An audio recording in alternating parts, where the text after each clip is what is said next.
যেখানে পাশ্চাত্য সংস্কৃতি গ্রাস করছে বাঙালির ঐতিহ্য সংস্কৃতিকে, সেখানে এদিন বেহালার অন্যতম সাংস্কৃতিক ক্লাব সংগঠন ১১ পল্লীর উদ্যোগে মহা সমারোহে পালিত হল বাঙালির প্রাণের ঠাকুর রবি ঠাকুরের জন্মদিন ২৫শে বৈশাখ।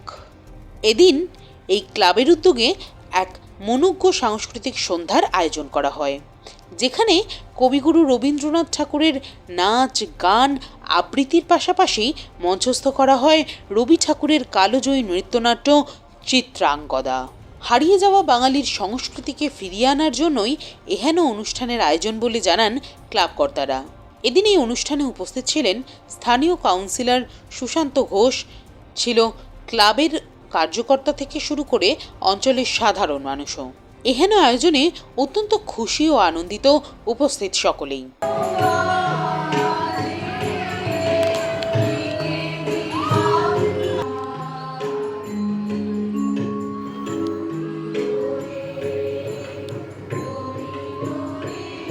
এটা তো ১১ পল্লীটা আমার নিজের পাড়া। প্রথম কথা, এই ক্লাব যখন এরা সবাই ছোট তখন ক্লাব আমার নিজের হাতে তৈরি। তো বিভিন্ন অনুষ্ঠান এখানে হয়, খেলাধুলা থেকে শুরু করে, রক্তদান থেকে শুরু করে, পুজো থেকে শুরু করে এবং রবীন্দ্র জয়ন্তীর মধ্যে দিয়ে বিভিন্ন অনুষ্ঠান হয়। ক্লাবের এটা একটা কী বলবো, গতিশীলতা। একটা ক্লাব মানে তো শুধু পুজো করলাম আর নিজেরা পিকনিক করলাম তা তো নয়। একটা ক্লাব মানে পাড়ার ৫ জনকে নিয়ে, পাড়ার সকলকে নিয়ে একটা পরিবারের মতো একটা জায়গায় সকলে জড়ো হওয়া, একটু রিফ্রেশমেন্ট। কারণ হচ্ছে কি, আমাদের প্রত্যেকেই আমরা জীবনে স্ট্রাগল করছি। কেউ চাকরি, কেউ ব্যবসা, কেউ বাড়ির মেয়েরা রান্নাবান্না, ছেলে মেয়েদের মানুষ করা। তো এই যে একটা রিক্রিয়েশন হচ্ছে, এটা একটা অক্সিজেন। এটা এই যে অক্সিজেনটা পেয়ে গেল, এটা আগামী দিনে তাদের প্রেরণা। না, এটা তো রাজনৈতিক পালাবদলের সঙ্গে এটার কোনো সম্পর্ক নেই।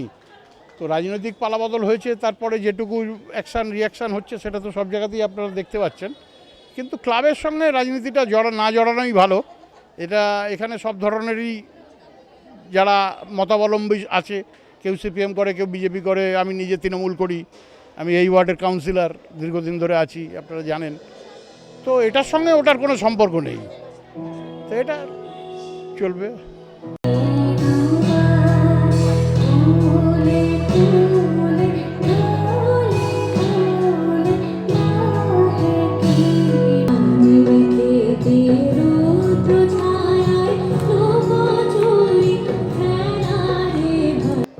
আজ কবিগুরুর ১৬৬তম জন্মদিন।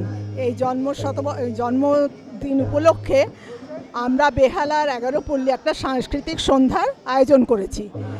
এখানে বিভিন্ন রকমের প্রোগ্রাম রয়েছে, কবিতা আবৃত্তি থেকে, সঙ্গীত থেকে, নৃত্য থেকে এবং নৃত্যনাট্য সমস্ত কিছু এখানে রয়েছে।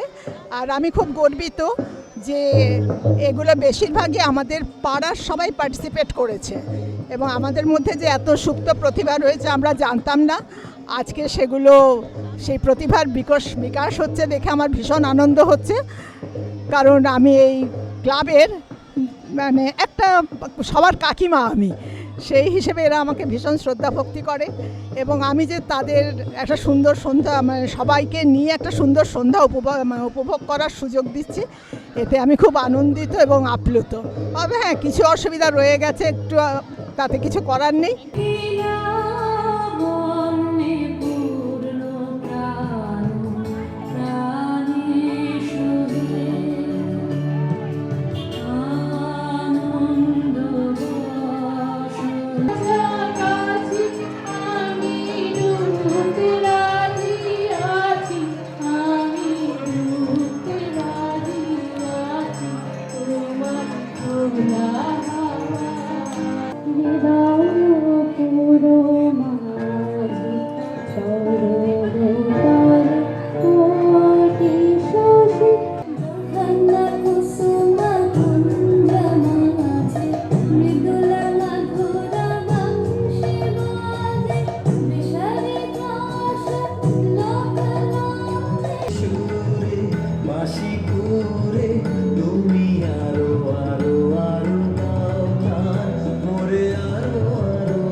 ঠাকুরের আশা, ছন্দ কবিতা গানের মেশানো ঠাকুরের ভালোবাসা। স্কুলের বইয়ে পড়েছি তোমার কবিতা গল্প আমি, সেদিন থেকেই ভেবেছি তুমি কি আমার অন্তর্যামী। বড় সমারোহে রবীন্দ্রনাথ ঠাকুরের জন্মদিন পালন করে থাকি। ওনারই লেখা দিয়ে, অর্থাৎ গঙ্গা জলেই আজ আমার গঙ্গা পুজো। খনিকা কাব্যগ্রন্থ থেকে বোঝাপড়া কবিতাটি আজ আপনাদের শোনাই। মনেরে আজ কহ যে ভালো মন্দ যাহাই আসুক, সত্যের লও সহজে।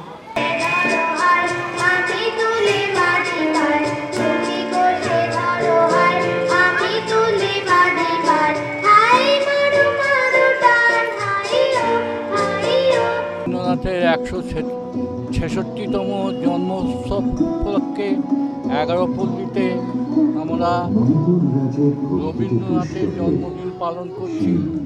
এই উপলক্ষে আমি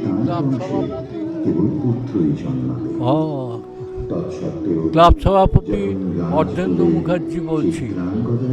রবীন্দ্রনাথের জন্ম 1268 বঙ্গাব্দ, 1268 বঙ্গাব্দ এবং বর্তমানে চলছে 1433 বঙ্গাব্দ। রবীন্দ্রনাথ জীবনে যা দুঃখ কষ্ট পেয়েছেন, ওই দুঃখ কষ্ট তিনি অগ্রাহ্য করে যেভাবে এগিয়ে গেছেন, তিনি ঋষিতুল্য লোক ছিলেন। তিনি সারা পৃথিবীতে ঘুরে বেড়িয়েছেন এবং সেখান থেকে জ্ঞান অর্জন করেছেন এবং সেখানকার লোকেদের ভালোবাসা পেয়েছেন।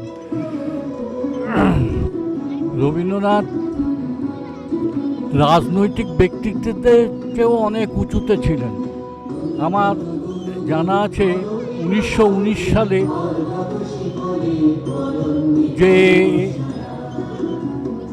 জালিয়ানওয়ালাবাগে হত্যাকাণ্ড হয়েছিল, উনি ভারতবর্ষের কোনো রাজনৈতিক ব্যক্তিত্বকে খুঁজে পাননি তার সঙ্গে গিয়ে ওখানে প্রতিবাদ করা।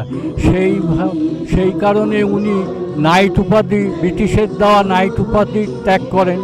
সেই সঙ্গে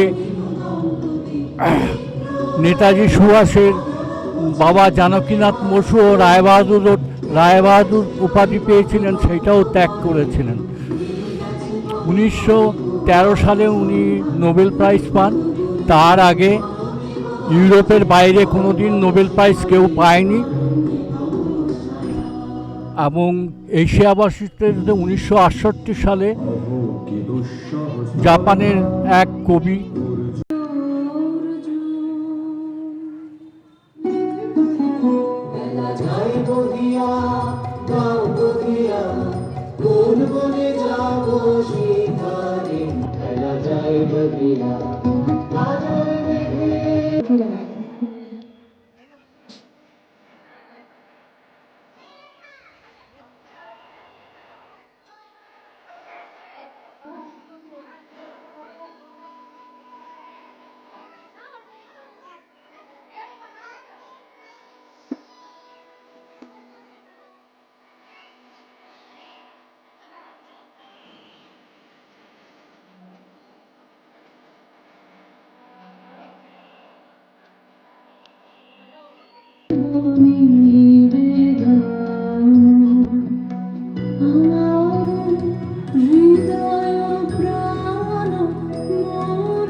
ব্রহ্মচর্য পুরুষের স্পর্ধায় যে নারীর পরাভবে লজ্জা পাবে বিশ্বের রমণী।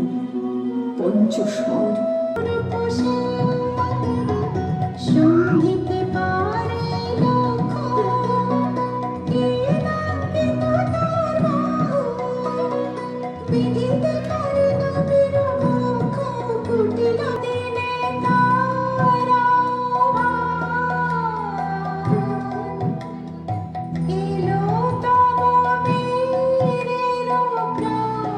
তাই হোক তবে তাই হোক, কেটে যাক রঙিন কুয়াশা।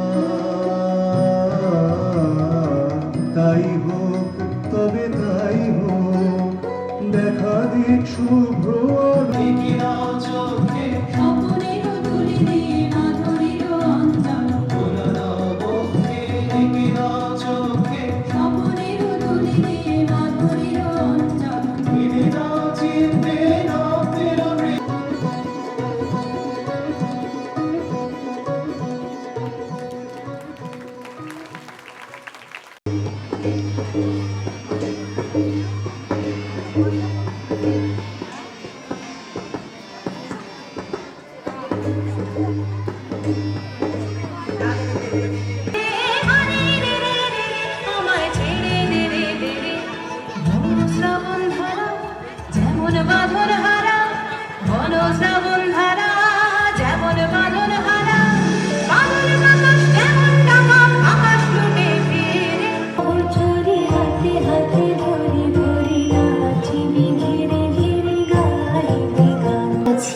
জীবনের ধ্রুব তারা, এই সমুদ্রে আর কভু হব না গো পথহারা।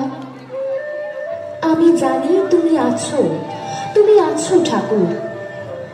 সবার মন্দিরে হয় না পুজো, তোমার মন্দির মসজিদ গির্জায়, তোমার সৃষ্টির ধারায় সিক্ত আমার মন।